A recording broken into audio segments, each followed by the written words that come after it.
We are back with our part 2 of our Metroid Blast playthrough from Nintendo Land. It is Wii U month here at GameTangents.com, and if you missed the first part, you missed some of the instruction on how to play this game, and unfortunately, unlike some of the other games on our Wii U Let's Plays, it does require some understanding of how these games work because they're using dual screens.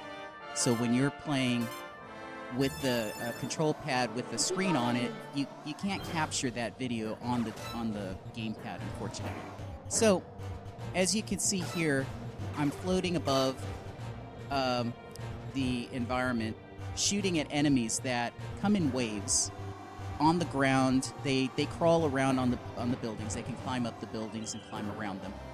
And here you're seeing what looks kind of like a replay after gameplay. This is actually during gameplay. And that's because on the TV screen, this is the view you get. On the gamepad, you get the crosshair or the reticle for firing and aiming. And also on the gamepad, you can zoom in on targets. So what I'm doing here is I'm actually zooming so I can get a better view and aim a little more accurately. The gamepad is also used to rotate your camera and perspective. So you usually tend to play this game standing up. You can sit down, but it's a little hard to make a 180-degree turn sometimes if you're sitting down. So you need to make turns. There is a function where you can do a 180-degree turn in-game by pressing a combination of buttons, so you could get away quickly. And there's also a boost function to help you boost out of the way of enemy attacks, especially the barrages of missile fire. We don't usually see those in the first few waves, but when there are a lot of enemies on screen at a time, you might start seeing some missile fire.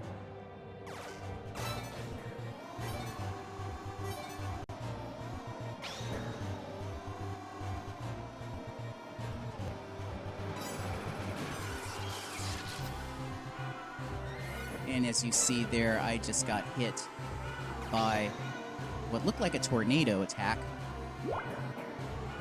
There are power-ups. I just got some health. There are power-ups in prisms that, when destroyed, they drop them and you have to go retrieve them. It looks like I have a shield now, which just timed out. And as the waves continue to come at you, they become a little more complicated.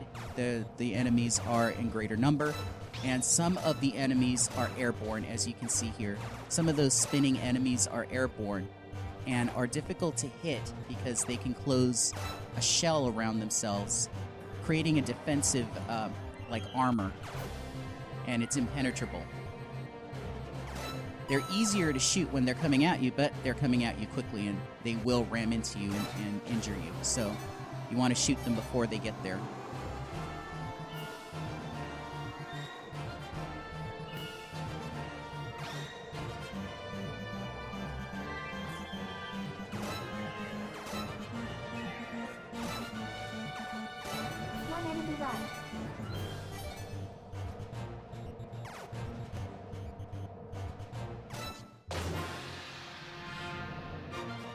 So that's it for the final wave, and we continue on, and it gets even more complicated, and some of the rules of the game change.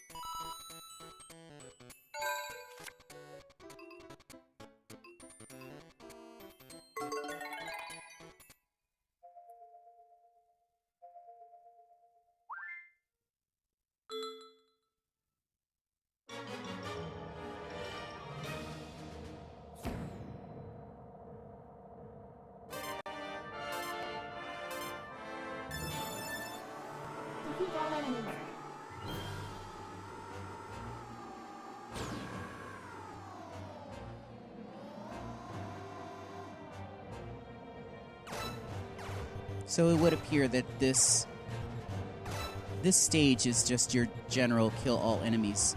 There are different types of rules for some of these different stages, including having to retrieve items and you have to find them within a time limit. So I don't see the time limit here, so again, I am recording this audio after playing. It's very hard to record audio when you're standing up with a Wii U pad and rotating and moving around the room.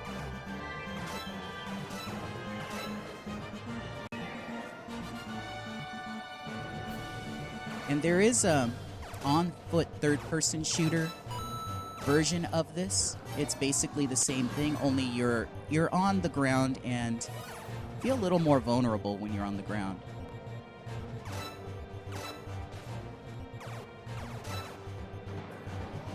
I discovered that the most effective strategy in this was to stay at a safe distance and make sure that enemies weren't spawning right below me or near a building that I was near.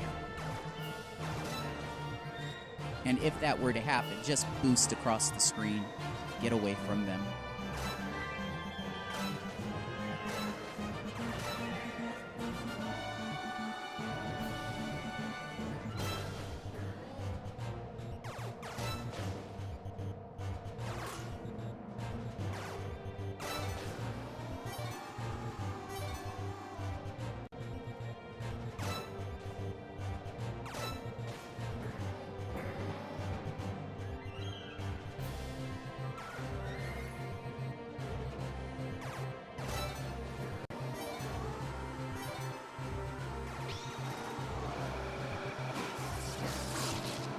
And that's the danger of trying to retrieve some of the power-ups.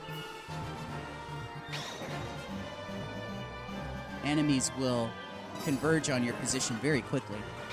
And that one there was one of the flying enemies that seems to create a tornado when he spins around.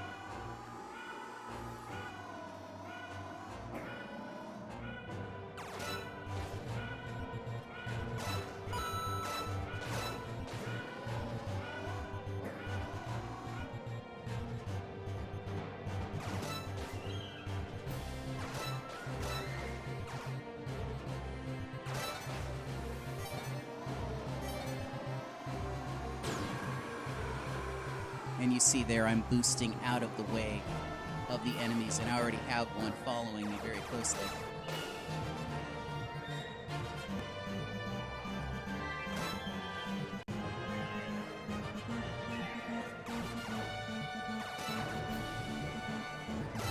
One enemy left.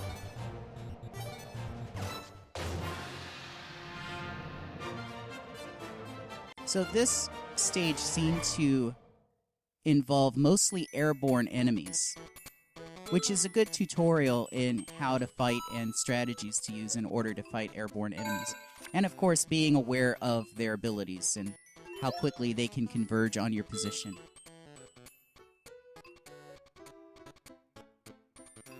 And you probably saw there that I earned some more coins. Those coins are used to purchase different items from the tower that's in the center of the theme park area in Nintendo Land. So it's basically like earning your tickets and then being able to go to the little store and buy gifts. And I haven't really seen what the perks are to that, but some of those gifts do seem to have a function. I just can't figure it out yet. Now here is the stage where you have to retrieve certain items before the time limit expires. So it's tokens with the visage of my little me, as you can see. Some of them are easy to find, some are kind of hidden.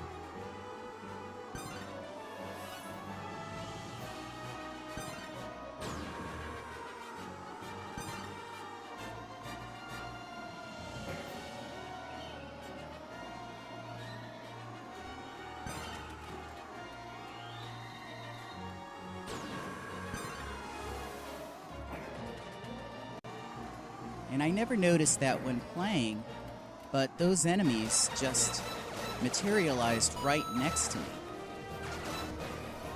I remember here being surrounded. I just didn't realize why.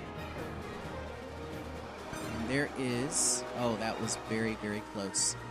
One of the flying, spinning, tornado-creating enemies was almost on me.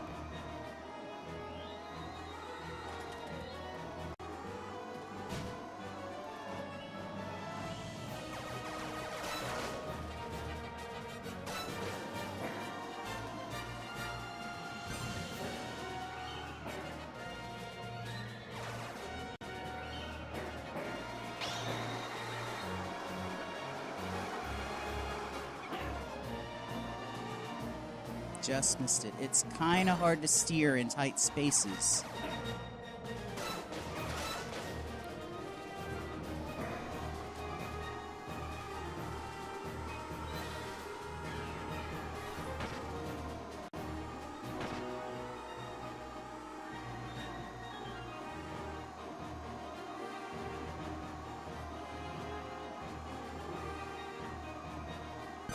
The gunship can't control it all. And with plenty of time left on the timer, 2 minutes and 47 seconds, we were able to complete that stage, find all the tokens, got some more coins here, and unlock the next stage.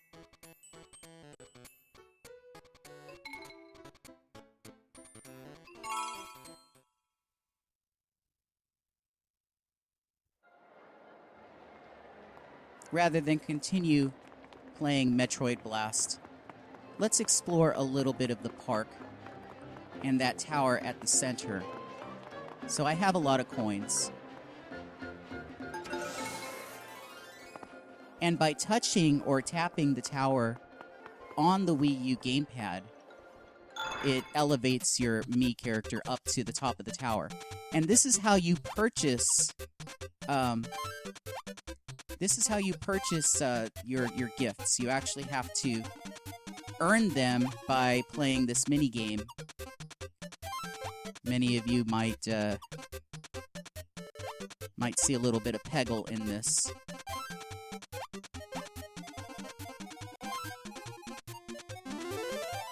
So each coin that you have is one attempt.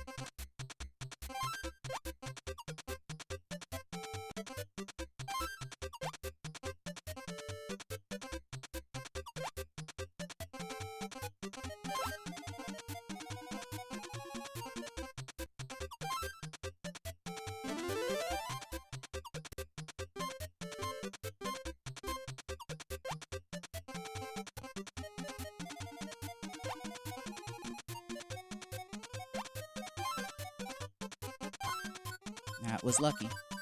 Got 2 with 1 shot.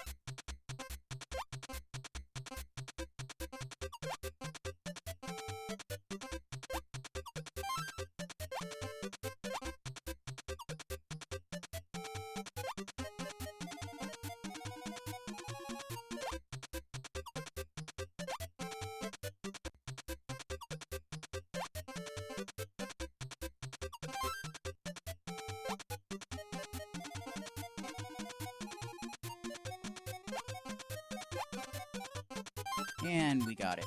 Didn't need to waste that last one, unfortunately.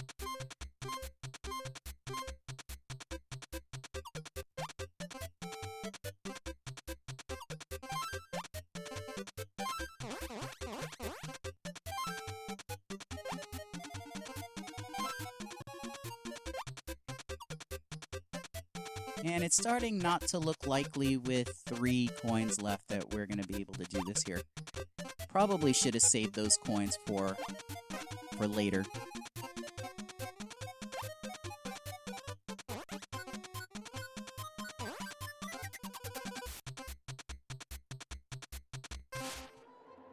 And that's it.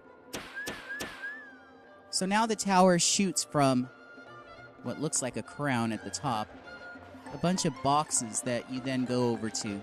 Tap with your finger on the Wii U pad, and it'll shoot something out of it, or I don't know, it will just leave you some sort of random gift.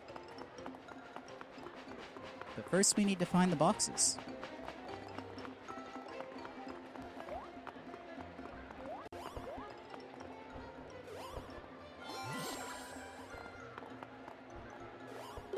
Go fly.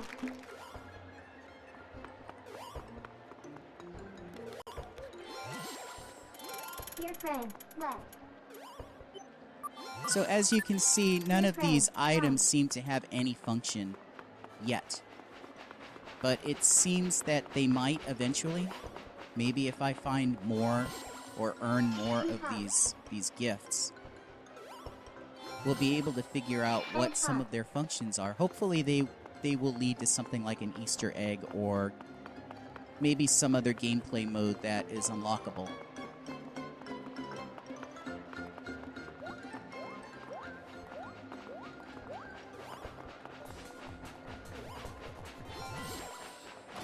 Cyclone.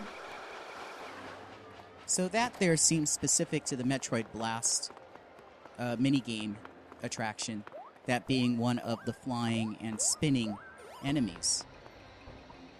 That there is specific to the throwing stars, which is the Ninja Castle, as you can see here. That's the one where you use the Wii U pad to aim at the screen, where it's basically like a target practice or shooting gallery. A bunch of ninja characters appear in front of you, and you throw stars by sliding across with your finger.